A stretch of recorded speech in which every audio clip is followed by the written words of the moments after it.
Welcome back, everyone, to another Eats Beat Live, the most delicious live stream in the Metroplex. I'm Bud Kennedy. And Steve Wilson. I'm really excited today. We have a special guest from Chalio Restaurant. If you haven't, Chalio is a restaurant that half the community knows everything about and goes to all the time, and the other half of the community never heard of. We're going to find out all about it today from the owner, Raul Luis. Hello, Raul. It looks like we lost him for a second. Uh-oh. Well, all right. Let me tell you a little bit about Chalio while we're getting Raul back. If he could, here he comes. Raul's here. Raul, I just introduced Hey, you. hey, how you guys doing? Thank you for having Raul me. had to go tell the mariachis to keep it down. He's in the restaurant right now at 308 Seminary Drive near La Grande Plaza Mall. He had to go tell the mariachis to cut it while we were doing the live stream. So, Raul, did you tell the mariachis to take a break? Yeah, I did. I said, yeah, take a break today. Yes, Well, absolutely. Chalio is when it opened 10 years ago, I called it CalMex. It's a famous California restaurant that moved to Texas. But what's happened now is that a lot of Texas has developed a taste for California food. When we talked almost 10 years ago, Raul, people didn't know anything about goat stew here. There was the first time they'd had molcajete. They were coming in wanting chips and hot sauce and enchiladas with chili, and things have changed a whole lot, I think. Tell them all about Chalio. Well, Birria Chalio is we specialize in birria. Birria, as you guys are all aware of, is real popular because of the beef tacos that they make. But the original traditional birria is actually made out of golden lamb. So that we started the restaurant back in 1987, a brick and mortar in LA. But before that, we started in the 70s. We were selling food out of our house. Um, I was in LA. I came to visit somebody in Texas. When I was here in Texas, I went to go get a restaurant and I saw how busy it was. Wow! But then I tasted the food and it was different. I said, well, something's wrong with this food. Is it me or what is it? I said, well, what happened was it was I was introduced to Tex-Mex that day. Like, oh, what is this? Yes. I had to recalibrate my palate to adjust to the different spices, the different other taste profiles. So I said, you know what? I can do what I do in LA, bring it to Texas, and that's what I did. We came back in. We opened in 2005. 2005 we opened, and then we expanded in 2015, 16. So that's our Well, story. well, Chalio is more of an interior Mexico restaurant, a simple place. But you find the molcajete, which is it's chicken, sausage, beef. If you get the Yucatano, it's got shrimp. It's all in a steaming, sizzling bowl of hot peppers. It's hot and spicy and steaming when it comes to your table. If you like that experience of the fajitas coming to your table hot and steaming, then you'll love when the molcajete shows up. It's very impressive. Then, of course, everybody now loves the birria. The birria has become a hit everywhere. Everybody wants to compete. Barbecue places are competing to see who's got the best birria tacos. And so all of it, as far as Texas goes, a lot of that started right there at Chalio.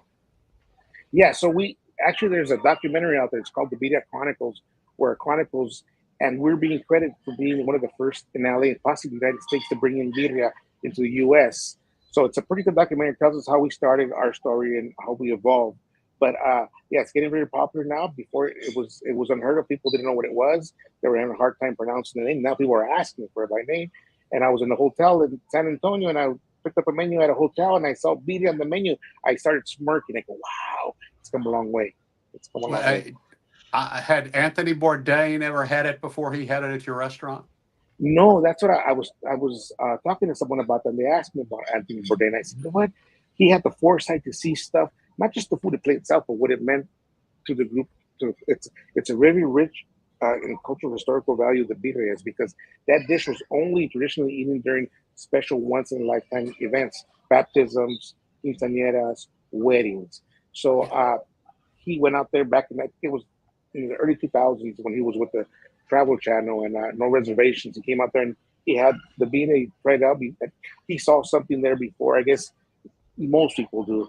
So he saw the birria for what it was and what it meant to our culture. So that was very interesting. His Now, the visit. birria means so much, and the flavors and the consomme, as the restaurants call it here. But how do you explain birria to the customers, and if they haven't had it before, what do you serve them with that picture we just showed? What do you tell them to do? So well, birria, what it traditionally is, it used to be cooked in the ground in a hole. They would dig it. So I tell them it's a version of barbecue. I said it's a Mexican version of barbecue because it's a slow cooking process. We steam cook it. It takes about 8 to 10 hours to cook it. It's goat or lamb, depending on whatever's available in the area, and then from that we get a broth that the meat distills, and we make a tomato sauce out of it. It's our version of a barbecue, basically what it is, and the most important aspect of it is the consomme. So when any of your viewers go out there and eat the meat, the first thing to do is taste the consomme. That's like the salsa for a taco. When you eat a taco and you bite into it, the salsa would gives it that extra flavor, that extra jump. That's what the birria is. The consomme is for the birria. So when you hear about those quesadilla tacos and they tip them, that's the reason why they tip them. So that's what the variation is from all the different birria places you go. Everybody makes a different type of consomme, so you get different taste profiles, different flavors. We're talking with Raul Luis from Chalio, 3080 Seminary Drive. It's in an old IHOP near Grand Plaza. It looked like an IHOP to begin with, and you tripled the size of it, I think. Now it's this gigantic restaurant across from La Grand Plaza. Yeah, you were telling me when we talked a few years ago, you said that the La Grand Plaza area was growing, and it was like LA 20 years ago, and now La Grand Plaza. When I was there the other day, the parking lot was full from wall to wall. That area is such a great success. Tell me about your experience in Texas. So the Grand Plaza, do we lose you guys? Yeah, The the Grand Grand Plaza has Plaza. been a big hit, Yeah, and your location near Grand Plaza has just right, continued to grow. right. So like 2004, I think I was at the Grand Plaza, the mall. It was the mall back then. There was a few stores left. There was a couple of gentlemen walking by with notepads, and I'm walking by and I hear their conversation. They say, "Oh, like Plaza Mexico." I'm from LA, so I knew what Plaza Mexico. I said, "Wow, this is going to change. This is going to be the spot where you could put a good authentic Mexican restaurant here." And that's how I came looking for the spot. I found that IHOP that was struggling at the time, and I was able to negotiate a lease for that place. But moved in, been received very well. There's some customers sometimes they come in and they're used to Tex-Mex. It's not Tex-Mex. It's different.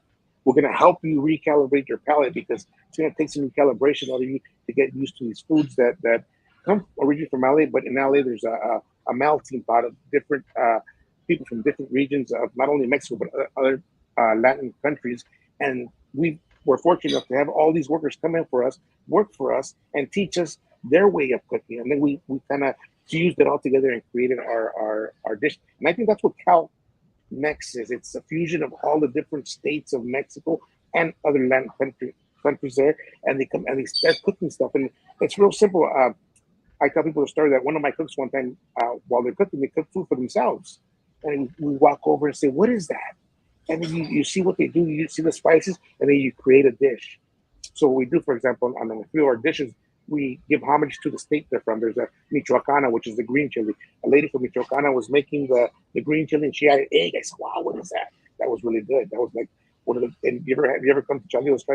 It's called the Michoacana. It's a green chili with eggs, beans, and rice, and that's a homage to that lady that taught us how to cook. So we evolved that way, and I'm sure many other Mexican restaurants in LA evolved the same way from the different taking the best from basically every region because LA was the melting pot. That was the ground zero where all the migration plans were in back in the 70s and 80s. Now, if you are used to Tex-Mex and you go to Chalio, let me tell you what you'll find that's familiar. You'll find a chile relleno that is a giant, well-seasoned. Is it an Anaheim roll? It's Yeah, one of the pasia. better Yeah, yeah, chile relleno, and in particular the ranchero sauce, the house salsa that's on the chile relleno is outstanding. You get an enchilada with that. I suggest getting a chicken enchilada verde because the verde sauce is very good. So you can get a big chile relleno. You could go for breakfast until noon every day, and have some very traditional chilaquiles, and have and just have or a huevo ranchero, and have and it can be a Tex-Mex restaurant for you, or it can be an interior Mexico restaurant. Do you have people from Guanajuato, Potosí? Where are a lot of your customers from? they're from different parts, different regions. They come in and like I said, it's a whole new experience for their palate. It's different for them. For example, you talk about the quesadilla tacos. People have been to places and they eat the beef tacos. We offer a more traditional, which is called the quesachiva, which is actually goat meat. And when you bite into it, the taste profile is so much different because when you eat birria, which is lamb or goat, there's different cuts. You get the neck bone, the ribs, the legs, and that's all fused together. So when you bite into that quesachivas, it's really a different experience. It's a whole different textures in the meat. Whereas in beef, well, you get one. Usually people use like a chuck roll or a brisket, and that's what they use for the quesadilla tacos. But when you come to Chalios and try the quesachivas, then you have a different experience. So your palate's gonna get a little recalibrated, but you're just eating something different. So Steve, do you hear anything here that sounds like barbecue? I know you love barbecue.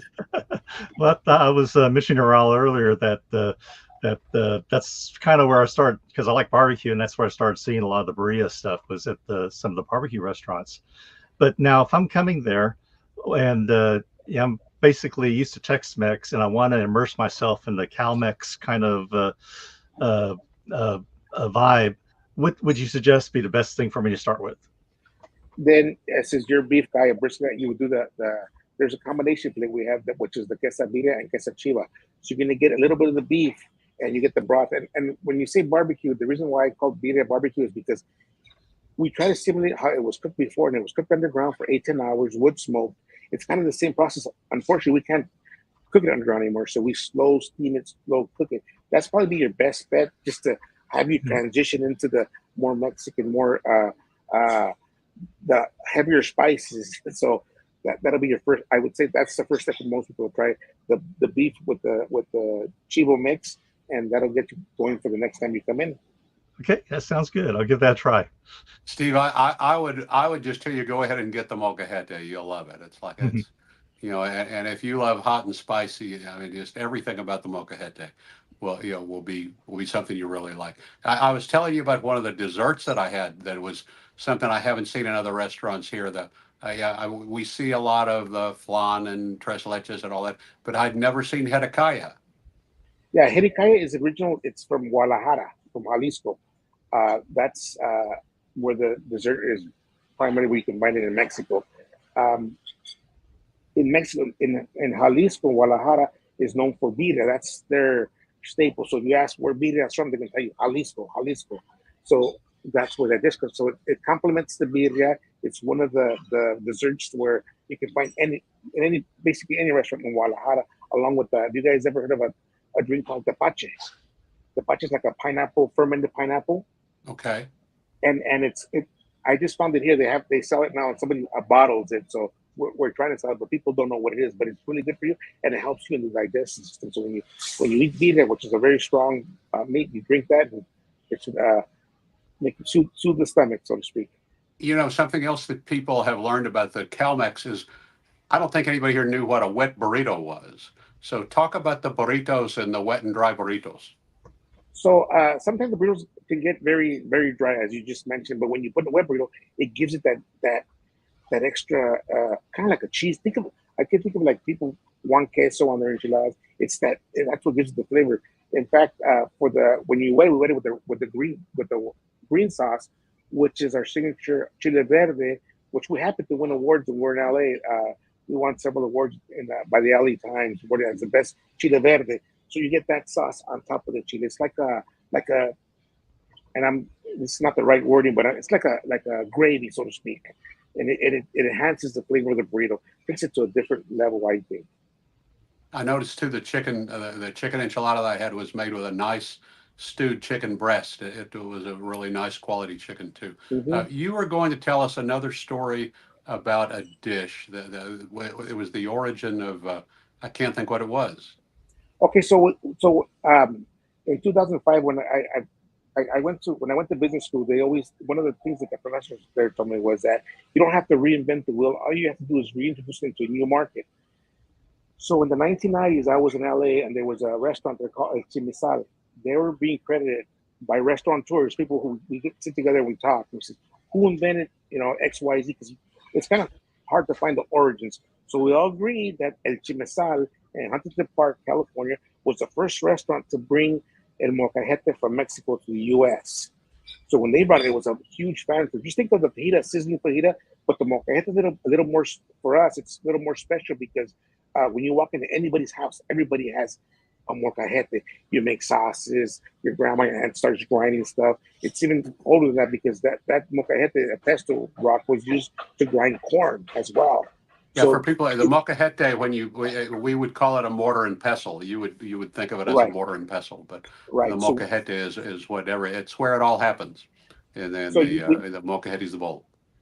so when you heat that, you what we do is we heat that pesto, we heat it up, and when you heat it up, then you put the meats and the sauce.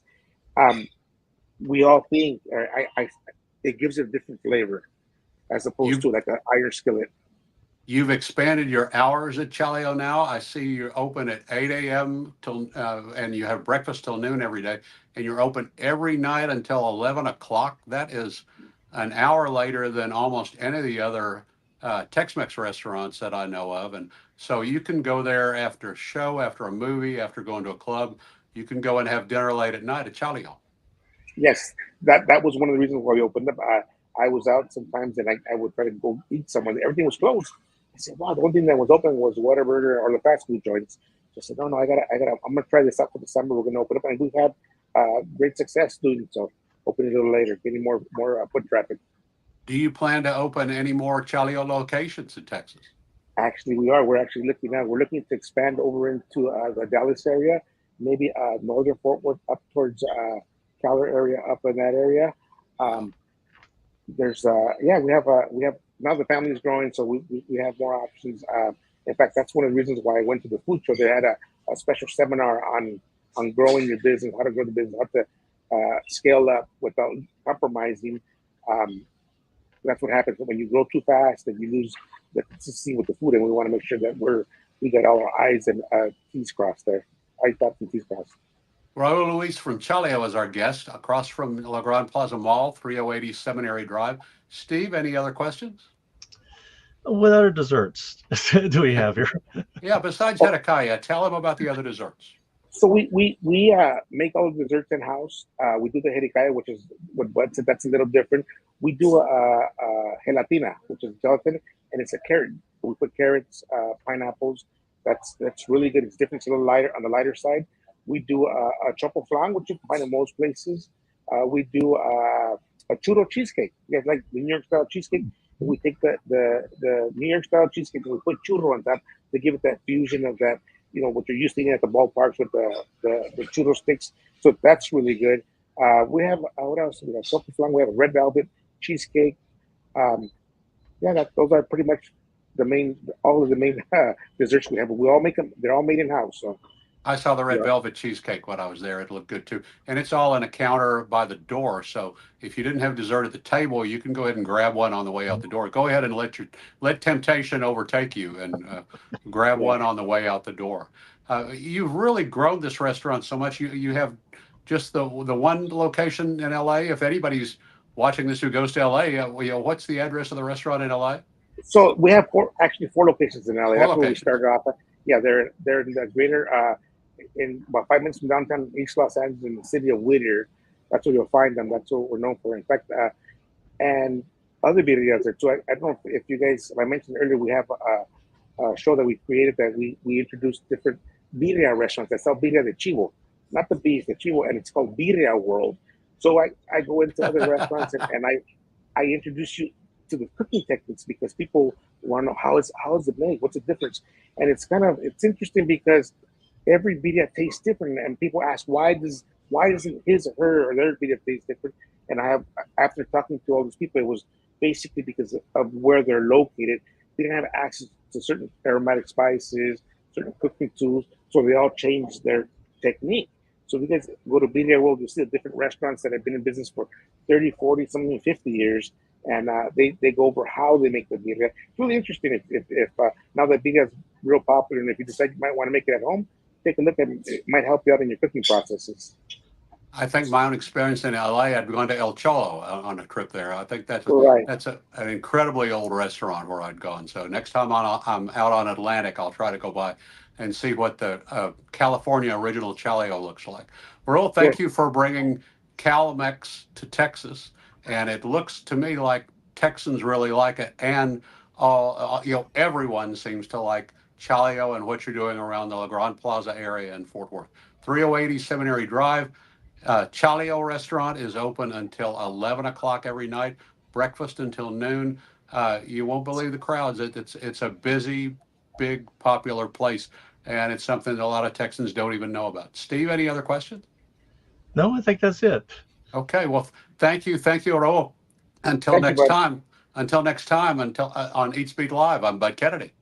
And Steve Wilson.